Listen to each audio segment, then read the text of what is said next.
Vamos meditar hoje sobre um ponto referente à vinda do Senhor Jesus. É basicamente quando você soma o que está acontecendo, o que aconteceu, o que vem acontecendo e o que vai acontecer, com os símbolos do Apocalipse, os símbolos proféticos, você vai ter a percepção que existe uma besta da terra, traz o engano, e existe um povo de Deus, que são testemunhas do Senhor Jesus, que lutam contra esse engano, que preparam o povo para as coisas que devem acontecer. No Apocalipse nós temos duas bestas.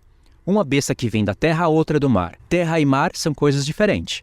Então a besta que se levanta da terra, no Apocalipse 13, ela tem uma só cabeça, não 7. Ela tem 2 chifres e não 10. Se você somar as duas bestas, você vai ter uma besta com 12 chifres. Isso é uma referência ao povo de Deus, mas de maneira oposta. É uma referência clara à apostasia das duas casas de Israel. E essa mensagem é diretamente para quem conhece as duas casas de Israel. Uma besta que se levanta da terra, ela tem a característica de ter 2 chifres. E o texto diz, parecendo cordeiro, mas fala como dragão. Quando fala como dragão, você tem que olhar a boca do dragão. E o que é dragão na Escritura? Basicamente, o dragão está fazendo uma referência à antiga serpente. Isso que eu falei está no Apocalipse 12. E a antiga serpente, ela tem comunicação com a Eva. E ela enganou a Eva, que é a figura da igreja. Só que ela não enganou a Eva contando somente mentiras. Ela enganou a Eva também contando verdades. Só que ela misturou verdades com mentira. A serpente disse para Eva que, na verdade, Deus estava enganando Eva e que Eva poderia ser semelhante a Deus. E que Deus estava escondendo algo da Eva. Esse foi o discurso do início. E Eva deu ouvidos à voz da serpente e desconfiou de Deus, senão ela não comeria do fruto. E Adão, por sua vez, deu ouvido à voz da sua mulher e não à voz de Deus.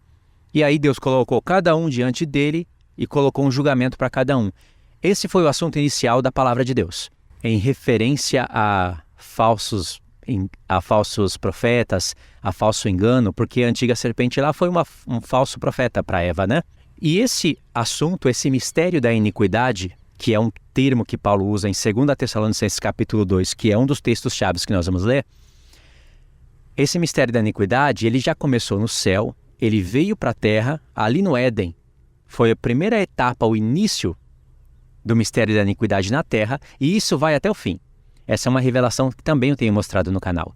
O mistério da iniquidade, que estava oculto com Deus antes da fundação do mundo e foi revelado pelas palavras dos profetas, Romanos 16, do verso 25 ao verso 27, com 2 Tessalonicenses capítulo 2, contra o mistério da iniquidade, que já operava, 2 Tessalonicenses capítulo 2. Esse conflito vai até o fim. E Satanás vai continuar enganando a igreja. E a mensagem do arrebatamento não seria uma mensagem em que Satanás iria ficar parado vendo o povo pregar sobre o assunto. Ele se intrometeu e Deus deu permissão para ele se intrometer dentro das mensagens do Senhor, para o Senhor mesmo colocar à prova quem estuda a palavra e quem não estuda. Ele se intrometeu na parte da eleição, na parte do arrebatamento, na parte da vinda, da primeira e da segunda vinda. Satanás, ele praticamente atua no meio do protestantismo. Do catolicismo é muito claro. Ele atua no meio da reforma. E aí você tem que estar atento às escrituras para você entender o que é a palavra de Deus e o que não é. A besta que vem da terra, ela tem 2 chifres parecendo cordeiro, e no livro do Apocalipse já explica que o cordeiro é Cristo. Só que ela tem 2 chifres que parecem cordeiro. Isso não pode ser frases soltas. Tem que ter um sentido para isso. Mas fala como dragão, ou seja, tem a aparência de cristianismo, mas quando abre a boca fala como dragão. E essa revelação não denuncia somente a reforma, denuncia o que veio antes da reforma, a Igreja Católica Romana. E não denuncia somente essas 2 religiões, porque são religiões. Denuncia também o mundo islâmico, porque tanto o catolicismo como o cristianismo, como o mundo islâmico, falam de Jesus. E cada um desses pontos fala de maneira corrompida. Eles distorcem a palavra de Deus. Eles modificam as palavras de Deus. Você tem que discernir até onde a pessoa está sendo de maneira inocentemente enganada, que há um retorno para ela, ou que ela vai continuar pregando algo errado, mas não com intenções malignas, ou seja, não é o espírito do anticristo atuando através da pessoa, mas ela está num erro no qual ela vai causar dano no corpo de Cristo e ela vai pagar o preço por isso. E ela vai sentir na própria pele isso daí. O Senhor é muito justo.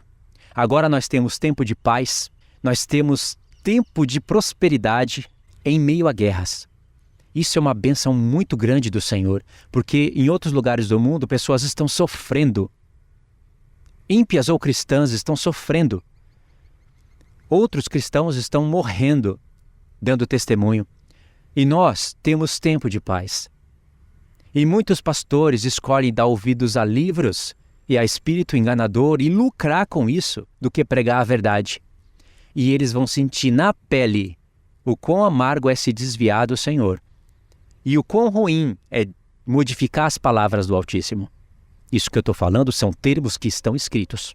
Eles vão sentir no abatimento da alma, na frieza espiritual e na calvície, literal. E tudo isso envolve assunto de grande tribulação. Então existe um povo na terra que está no engano.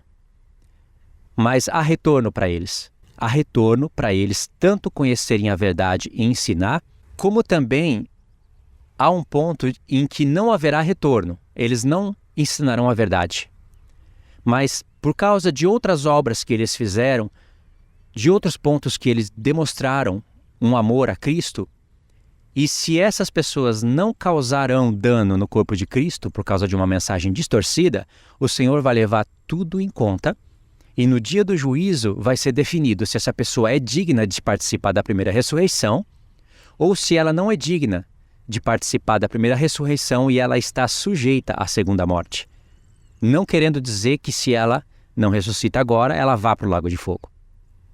Essa é uma outra parte do Evangelho que é gloriosa, mostra o juízo de Deus e esse juízo de Deus, essa multiforme sabedoria de Deus, posso até usar a expressão esse multiverso da multiforme sabedoria de Deus em julgar o mundo retamente, está sendo ofuscado por religiões cristãs. E uma delas é a linha pré-tribulacionista. A linha pré-tribulacionista, ela ofusca a multiforme sabedoria de Deus. Tanto é que pessoas nem conhecem o julgamento do grande trono branco. Muitos dos pastores pré-tribulacionistas, e também dos pós, mas a maioria desses que corrompem vem da linha pré, porque a linha pré não carrega uma mensagem apenas de dizer que a pessoa vai ser arrebatada antes da grande tribulação. Mas ela acarreta com esse erro muitos outros erros, porque ela modifica a questão do Israel de Deus, das profecias, elas dificultam o entendimento das pessoas aceitarem a mensagem das duas casas. Então é um efeito dominó, cada pecinha de dominó sendo um erro, que quando um erro bate no outro vai derrubando as peças. Então não é só a questão de ser arrebatado antes ou não, é a questão do que esse pensamento gera nas pessoas, qual é o tipo de pessoa que essa mensagem gera e como essa palavra bloqueia a revelação de Deus. Como é que eu posso explicar isso de maneira mais clara, sem gastar tanto tempo? Quando você para pensar, ou pelo menos quando alguém te mostra o que tem por detrás da linha pré-tribulacionista, você vai ver que há um mundo de egoísmo, de pessoas pretensiosas, de pessoas que se acham mais eleitas do que os próprios calvinistas, pessoas arrogantes, prepotentes, que estão dispostas a tudo para pregarem algo errado apenas para agradar os seus ouvintes. Ao passo que tem pessoas que realmente acreditam, elas não param para pensar porque elas estão dormindo. Então você tem que diferenciar até onde essa pessoa está no engano, mas ela é uma serva do Senhor, um servo do Senhor, e até onde essa pessoa ela já cruzou a linha vermelha, ela já passou dos limites. E eu conheço pastores que já passaram dos limites. Ao meu ver, irmãos, nós temos que tomar muito cuidado, porque a conta de tudo isso vai chegar. Os boletos virão e as pessoas vão ter que pagar conforme as suas obras. Ninguém vai distorcer as palavras do Senhor e modificar as palavras dos profetas ao seu próprio prazer para escrever em livros e defenderem os livros que já foram escritos e estão sendo escritos e lucrar com isso, lucrar dinheiro comercializando a palavra de Deus, ninguém vai fazer isso e ficar impune. Isso é uma coisa que eu tenho falado em vários vídeos. E muitas pessoas nem gostam de ouvir isso. Incomoda, dá coceira nos ouvidos. Até nos ouvidos de pós-tribulacionista isso dá coceira. Porque eles acham que você tem que pregar o amor que está na cabeça deles. Não o amor da Bíblia. O amor que está na cabeça deles é você pregar somente o que é certo, somente o que eu acredito, não falar de ninguém, não mencionar ninguém. Fala só o que você acredita com um jeitinho muito amoroso, porque senão você não tem o Espírito Santo. Isso são características de virgens nécias. Essas pessoas jamais vão poder tocar a trombeta e preparar o povo para a batalha. Elas estão longe de terem o espírito de Elias e nem mesmo de Moisés. Porque Moisés é um homem manso, mas ele não é tolo. É difícil você discernir.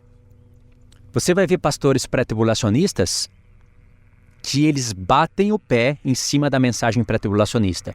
Mas eles estão fazendo a obra, pregando a palavra, orando por outras pessoas, indo em programas. Mas eles não arredam o pé dessa mensagem. E eles acham que essa mensagem é certa, mas se estiver errada, eles acham que eles vão estar preparados e aqueles que eles enganaram, que eles acham que não estão enganando, mas estão, eles acham que aqueles que eles enganaram também vão estar preparados e que o que eles falaram não teve problema algum. Afinal, o que importa é o amor. Se você ser arrebatado antes ou depois, se Jesus vem no início da grande tribulação ou 7 anos depois, não importa. Se vier antes, tudo bem. E se não vier, eu estou preparado. Isso o apóstolo Paulo declarou como um engano. E é um engano. O apóstolo Paulo não precisaria escrever isso para a gente entender que isso é engano. Porque esses pastores, eles estão dormindo. Muitos com azeite, eles vão acordar. Outros sem azeite. E eu já consigo começar a identificar os que dormem com azeite e os que dormem sem azeite. Não quero citar nome, não por covardia. E aqui a mensagem é direcionada para pré-tribulacionistas e pós. Sim, mas tem pós-tribulacionistas que também dormem.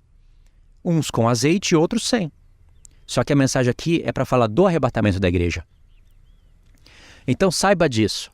A palavra do arrebatamento, na palavra de Deus, ela é tão clara que quando a gente olha e vê que existe uma proposta de você aceitar que Jesus pode vir a qualquer momento, e você se alegra com isso e se engana com isso, você chega a identificar isso como uma mensagem que tem o espírito do anticristo por detrás dela. Não quer dizer que a pessoa que prega isso já está tomada pelo espírito do anticristo. Não quer dizer isso. Mas quer dizer que essa pessoa já colocou o pé no caminho da apostasia. Ou você acha que não? Claro que é. Você pode calcular o efeito danoso dessa mensagem e ver aonde ela leva as pessoas. Pessoas não conhecem as 2 casas de Israel e quando começam a ouvir, rejeitam, não conhecem as 7 festas do Senhor, não conhecem as coisas que hão de acontecer no mundo, não calculam o efeito das trombetas na terra por causa dessa linha. E essa mensagem ela vai tomando um rumo, vai tomando uma forma que ela já está na boca de falsos profetas, usando o nome do Senhor e lucrando com a palavra de Cristo. Vendendo dinheiro mesmo, vendendo livros. E como é uma mensagem, é uma proposta agradável das pessoas que dormem ouvir, elas aceitam. E eles distorcem a palavra de Deus ao ponto de ficar difícil para quem está ensinando. É difícil para eu convencer vocês que a igreja precisa passar pela grande tribulação. Mas como muitos deles já meteram na igreja que a grande tribulação é o inferno e a ira de Deus, então quando você fala isso, logo na cabeça deles eles rejeitam. Porque eles falam, Deus não nos destinou para a ira, e sim para a aquisição da salvação, como se o apóstolo Paulo tivesse falado. Deus não nos destinou para passar pela grande tribulação, e sim para ser arrebatado antes na frente de todos e dos profetas. Jamais isso passou pela mente do apóstolo Paulo. Essa mensagem, ela é característica da besta da terra. Essa mensagem vai estar cada vez mais num grupo de pessoas que foi representado na besta da terra. Porque quando você entende a profecia da besta da terra, você vê que é um grupo de pessoas, 2 chifres, então são 2 reinos. É um grupo de pessoas, 2 testemunhas, que estão representados nessa besta. E Deus tem um grupo de pessoas, que também são judeus e gentios, representado nas 2 testemunhas. As 2 testemunhas do Apocalipse 11, que a linha pré distorce e minimiza tanto a revelação de Deus, que você vê que é algo até tendencioso. Eles distorcem isso, mas essas 2 testemunhas, elas estão contra a palavra da besta da terra. No Apocalipse 19, a besta da terra é chamada de falso profeta. É claro que vai chegar um ponto em que essa besta da terra, ela se levanta e ela vai chegar ao ponto de convencer, receber sinais e prodígios, ao ponto de fazer fogo descer do céu e de convencer os habitantes da terra para fazerem uma imagem para a besta do mar e adorar essa imagem. Isso, irmãos, é o clima final, é o último estágio dos falsos profetas. Não quer dizer que somente quem fala aquilo que foi falado lá na besta da terra, não quer dizer que somente quem fala aquilo que é falso profeta. Você vê como a gente tem que pensar? Por exemplo, João falou que falsos profetas, eles negam que Jesus veio em carne. Eles falam, a gente vê quem tem o Espírito de Cristo, o Espírito de Deus e o Espírito do Anticristo. Aqueles que negam a Cristo, aqueles que negam que Jesus veio em carne. Será que essa é a única maneira de você identificar um falso profeta? Não é. Mas era uma maneira em que, naquela época, ficaria fácil para identificar um falso profeta. Tem muitos falsos profetas que não negam que Jesus veio em carne. Eles falam da vinda do Senhor Jesus.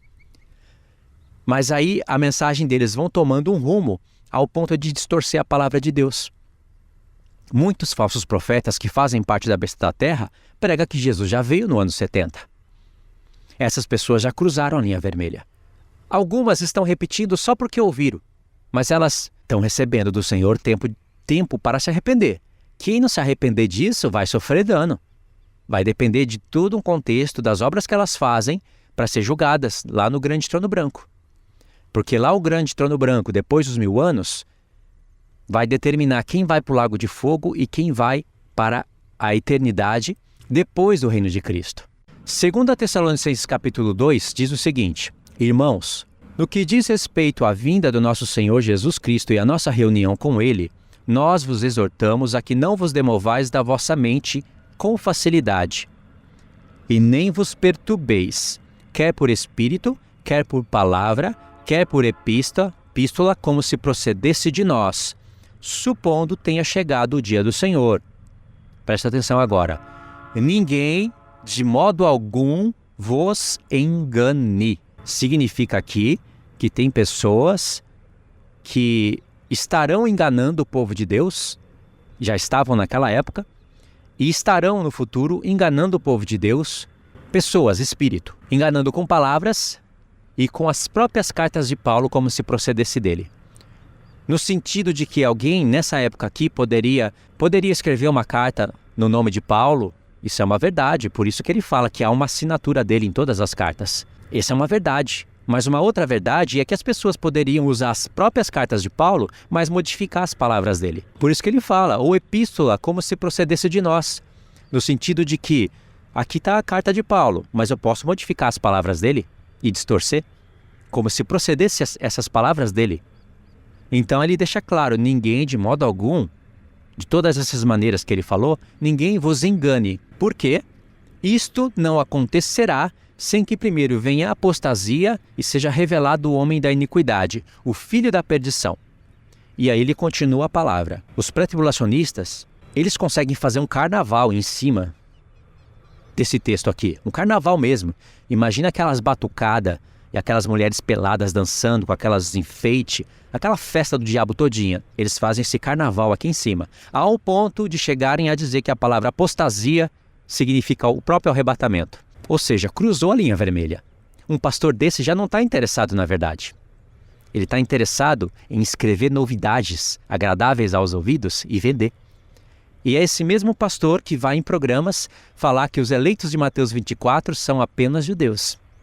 Não são gentios. E aí separa o corpo de Cristo. Já separa através do arrebatamento, como se Cristo quisesse pegar uma parte do seu corpo, que é merecedora, para participar das bodas com alegria e músicas, porque qual é o rei que faria um casamento sem alegria e música? Enquanto outra parte do seu corpo sofre o inferno e a própria ira dele na terra. É um rei que celebra as bodas da vitória antes da batalha, porque ainda não aconteceu a batalha, né? É um rei que está celebrando a vitória dos santos, enquanto outros santos estão derramando seu sangue como libação sobre o sacrifício, dando testemunho dele mesmo, mas ele despeja a ira dele nessas pessoas que não eram dignas de serem arrebatadas e vão ficar sem as bodas.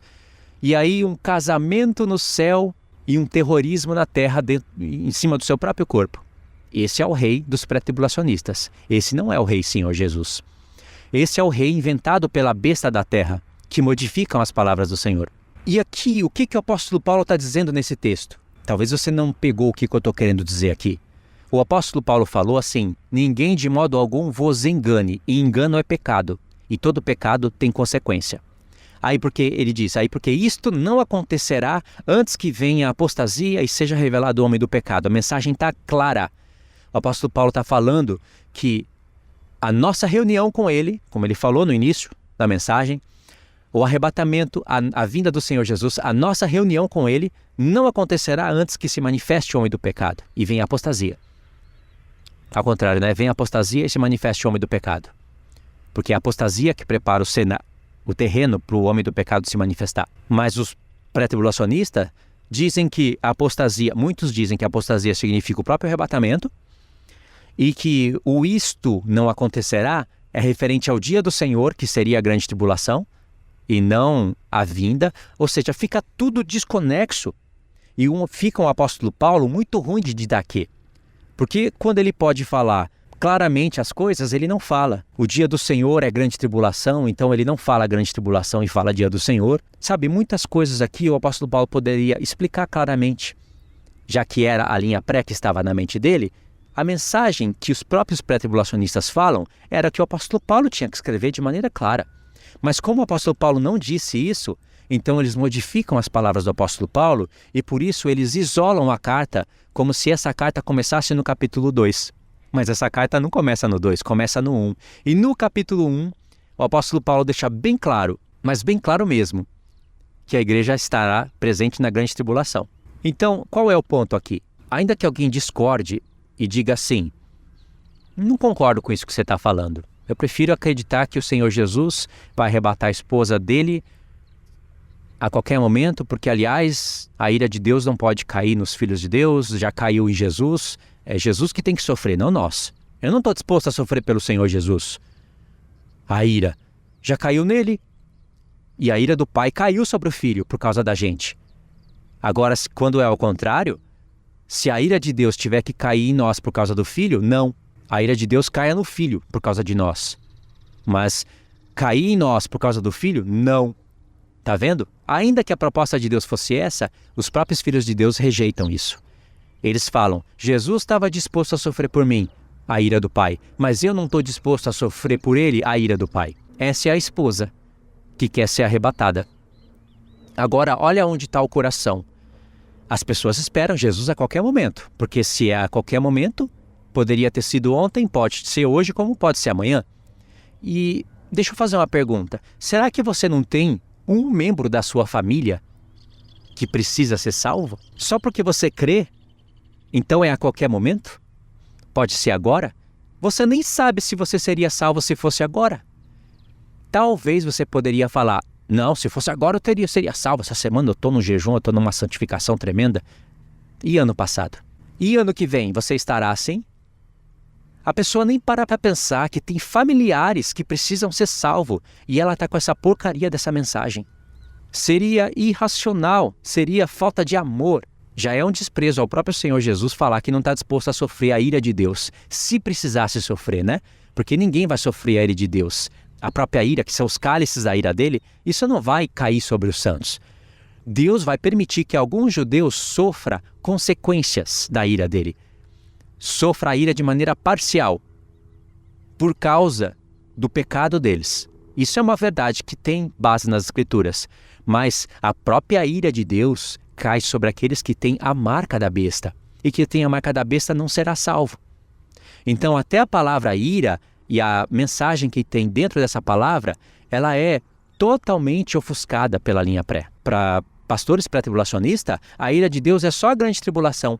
Mas na palavra de Deus, a ira de Deus acontece todos os dias. Todos os dias Deus está irado. Ponto 1, né? Ponto 2.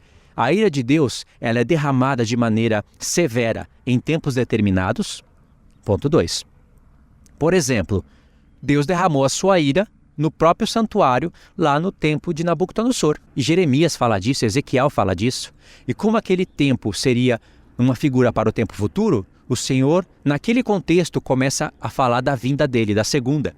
Começa a usar aquele contexto como uma maquete, como uma figura para as coisas que virão. A ira de Deus também será derramada no tempo do fim. Ponto 1, a ira de Deus acontece todos os dias. Ponto 2, ela é derramada em tempos específicos. Ponto 3, a ira de Deus estará presente na grande tribulação. Ou Deus não estará irado no tempo da grande tribulação. Os seus servos estarão morrendo, dando testemunho por ele, e ele não vai estar irado? Os olhos dele estão como chamas de fogo para quê? Mostra o zelo, mostra ali a testemunha, como se fossem duas testemunhas do Senhor. Ele quer vingança por causa da morte dos seus santos. Então, ele estará irado na grande tribulação, que é o ponto 3. Ponto 4, a ira dele vai se finalizar no lago de fogo. Sabia? Claro que tem que passar pelo julgamento, no tribunal. Mas o lago de fogo é para demonstrar a ira dele. E não é só isso, não é só conjugar os momentos de ira. É mostrar que aonde tem ira tem justiça. E aonde tem justiça tem amor. Porque é por amor aos santos, aqueles que sofreram pela verdade, que existe o lago de fogo. Então, tudo isso não interessa para a linha pré. Por que não interessa? E o que o apóstolo Paulo está falando aqui? Seja a linha pré-tribulacionista ou seja a pós, essas duas têm que ser comparadas e só uma pode ser a verdade, não é? Se o apóstolo Paulo é pré-tribulacionista, então a linha pós é engano. E aí ele está advertindo as pessoas falando, ninguém de modo algum vos engane, hein? Ninguém vai ficar na grande tribulação. Ele estaria falando isso. Mas você vê que não é essa a aparência da carta, não é? E se o apóstolo Paulo ele é pós-tribulacionista, a linha pré é um engano. Porque de qualquer forma ele está falando, ninguém de maneira alguma vos engane. Uma coisa ou outra tem que ser engano. Ou então, para que escrever isso daqui? O que isso nos ajuda a pensar? Nos ajuda a entender que muitos pastores que pregam o pré-tribulacionismo são covardes. Porque eles pregam que Jesus pode vir a qualquer momento, mas muitos deles afirmam, se ele não vier, eu estou pronto.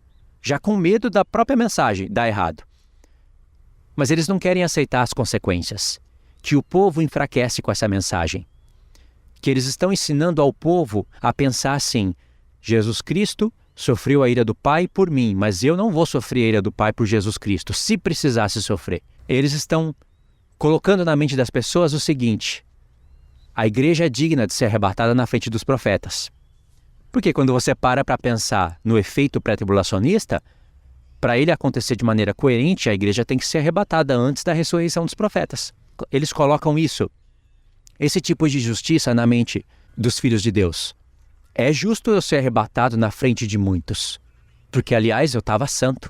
É justo eu fazer bodas no céu com músicas e louvores, enquanto meus irmãos sofrem na terra, eles não estavam prontos. Enquanto eles derramam o sangue pelo Senhor Jesus, enquanto eles sofrem a ira de Deus, é justo. Só falta falar, bem feito, não é? Só falta falar isso. É justo eu estar em lugares altos, contemplando o horror e o terror que Deus me livrou.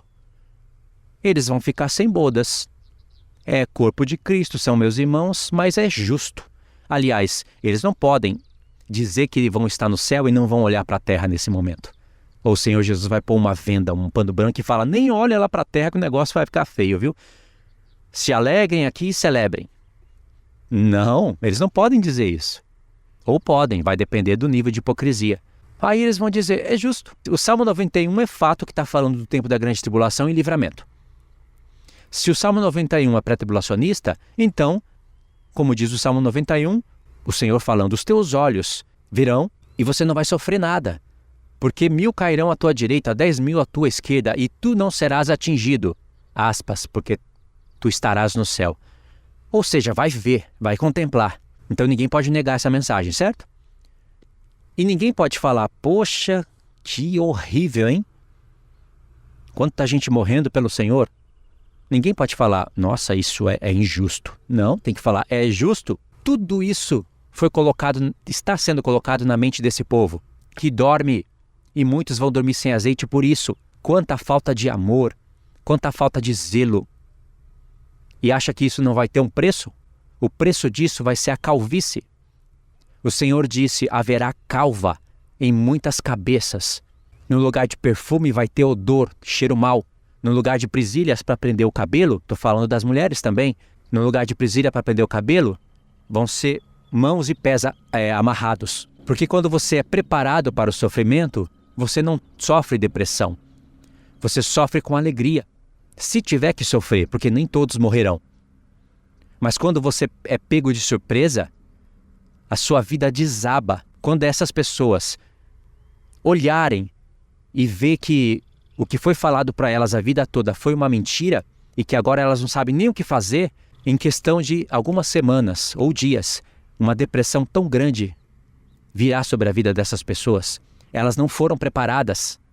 É como mandar alguém para uma batalha sem as proteções. Qual é o general que manda o povo para a batalha sem toda a armadura de Deus? E para que ter toda a armadura se não vai ter batalha?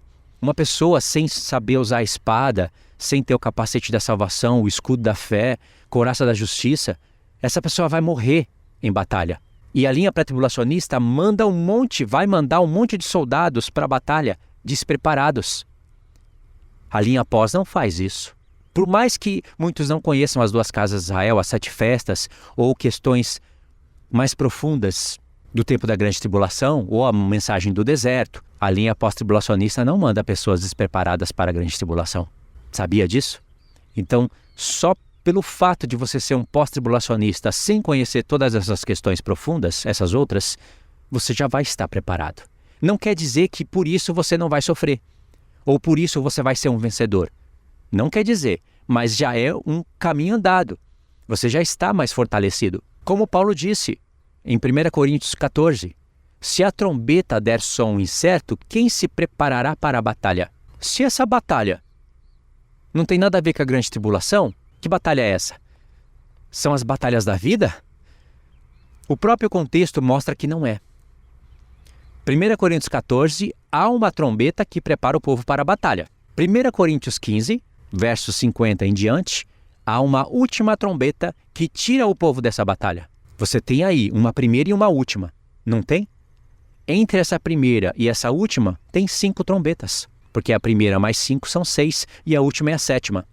E é na 7ª trombeta que o Senhor Jesus está conquistando todos os reinos da terra. Você vê o apóstolo Paulo trazendo o ministério das trombetas para os coríntios. Você sabia que trombeta que prepara o povo para a batalha, essa linguagem dele, está vindo de Números 10? Em Números 10, Deus pediu 2 trombetas de prata, 2. Não é uma e nem foram 3, 2. Por quê? E por que de prata? Não foi nem de bronze nem de ouro. Prata, redenção.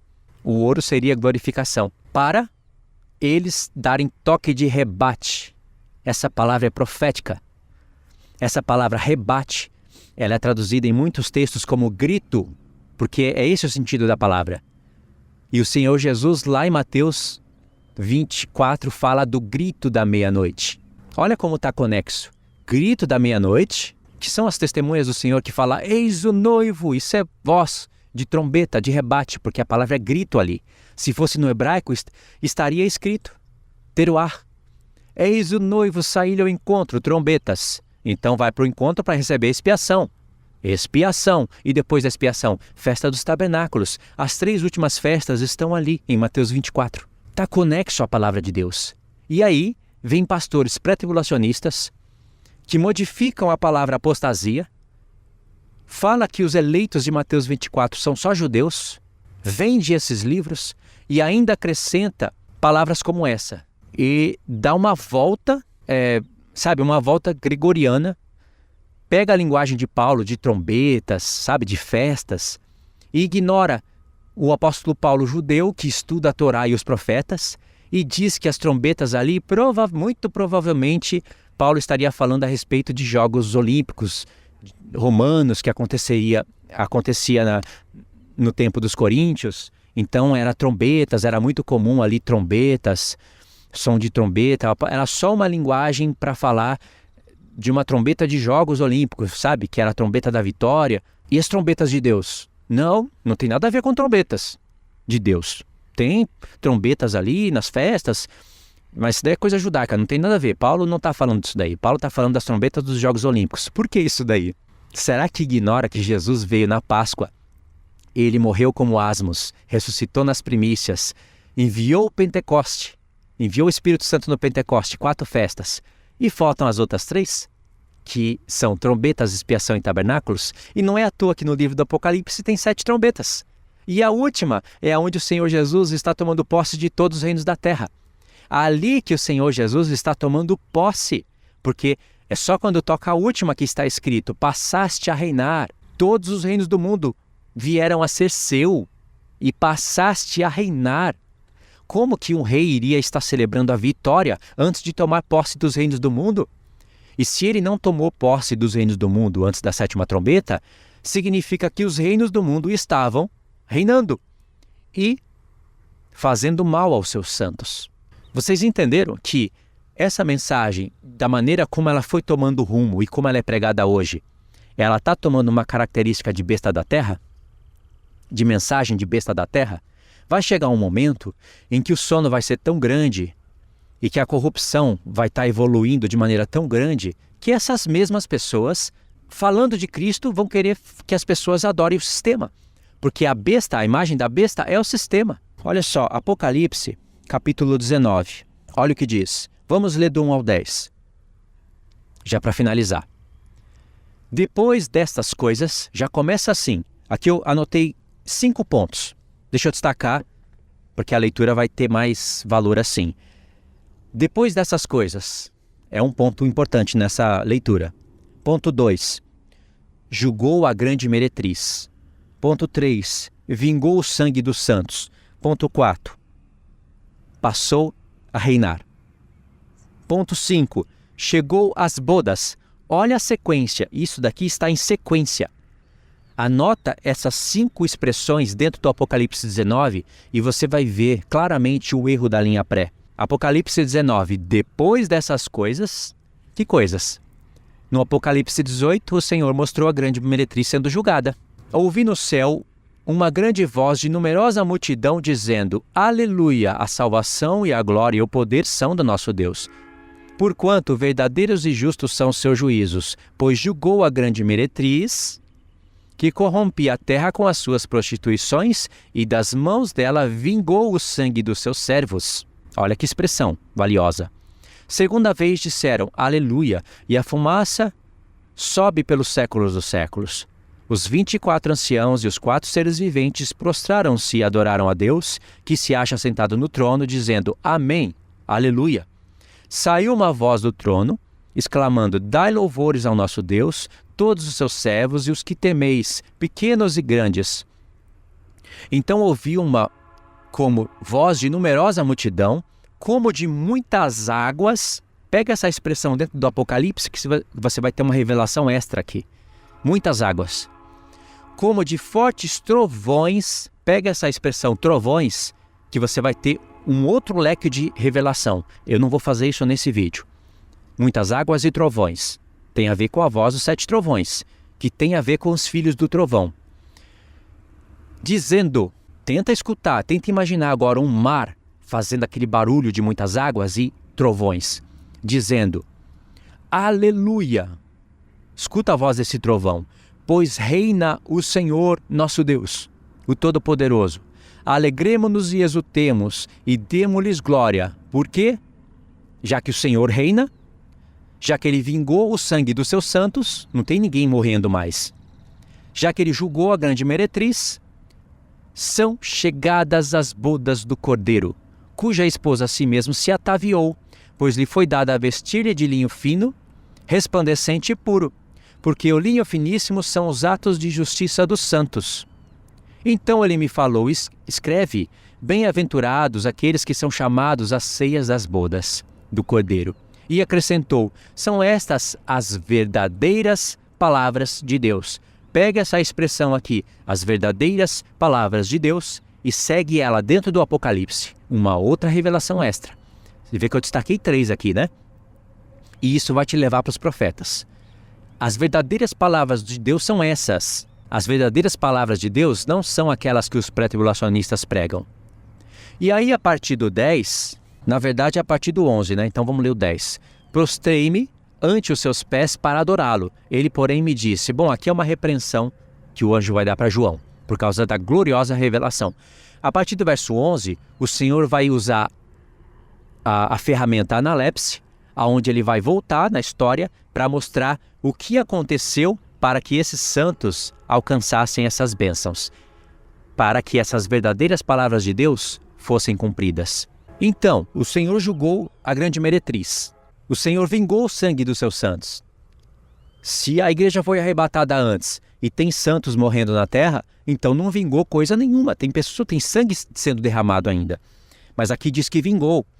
E aí diz, reina o Senhor nosso Deus. Pega isso, pega a palavra reina o Senhor nosso Deus e acompanha isso no Apocalipse. No Apocalipse 11 é quando toca a última trombeta que diz, todos os reinos do mundo passaram a ser do nosso Senhor e do seu Cristo, e passaste a reinar, no toque da última trombeta. Então é só na última trombeta que isso daqui está se cumprindo. Porque de fato, então, se o Senhor Jesus tomou posse de todos os reinos da terra, caiu Babilônia, já era. Aí sim, os seus santos ressuscitaram, não tem mais ninguém morrendo, ele vingou. E logo após o Senhor ter usado essa sequência e falado coisa por coisa aqui, diz, reina o Senhor nosso Deus. Agora ele reina.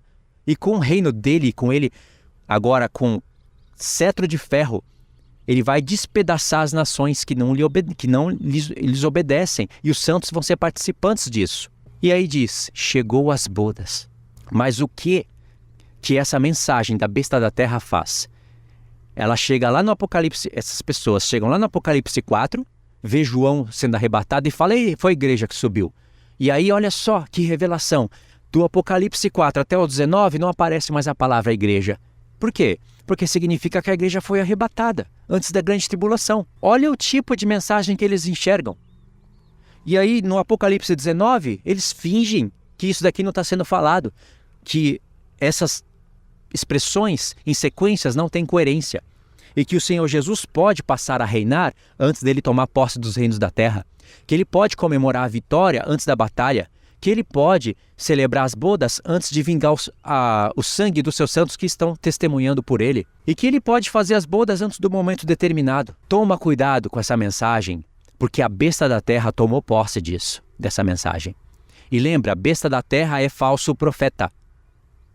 No singular, mas são 2 chifres. Está falando de grupos de pessoas que formam 2 testemunhas do mal, que distorcem a palavra de Deus. A besta do mar, ela é declaradamente pessoas que seguem o sistema. Ela é declaradamente uma apostasia. Pessoas que não têm nada a ver com Cristo, que negam a Cristo na cara dura. A besta da terra não é assim. A besta da terra, ela parece cordeiro. Ela tem chifre parecendo cordeiro. Ou seja, ela fala de Jesus. Ela fala da salvação. Mas ela distorce. Cuidado, porque a besta da terra viu uma oportunidade nessa mensagem e agora ela tomou posse disso.